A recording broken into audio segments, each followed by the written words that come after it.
अधुना संस्कृत सप्ताह अवसरे रेश्मा भगिनी अभिभाषण प्रस्तुत कर्तुं गच्छति। गुरु अहम रेश्मा भगवतः सम्मुखे अद्यतन संस्कृत सभाया अभिभाषण प्रस्तुत कर्तुं गच्छामि। मान्य प्रधान अध्यापक आचार्यगण प्रिय मित्राणि च अधः वयमत्र समागत संस्कृत दिवसस्य अवसर उत्सवरूपेण आचरामः। संस्कृतम् अस्मात् प्राचीनतमः पवित्र च भाषा अस्ति। संस्कृत जगतः जननी इति प्रसिद्धं। वेदः उपनिषदः रामायणं महाभारतं ग्रन्थः च एते सर्वे महान् ग्रन्थाः संस्कृतभाषायामेव लिखिताः।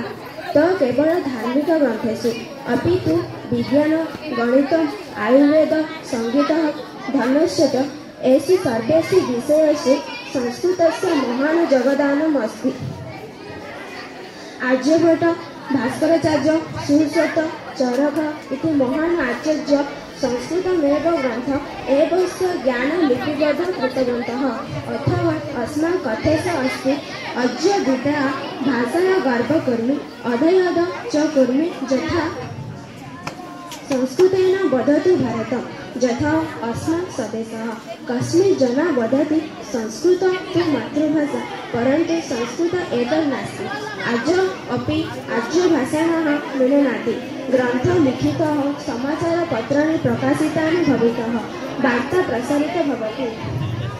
अन्ते अहं केवल एक श्लोक वदामि। संस्कृतेन धर्मस्य भारत संस्कृतेन शिक्षित संस्कृति संस्कृत विना नास्ति गौरवं तस्मात् संस्कृत जगति सर्वदा।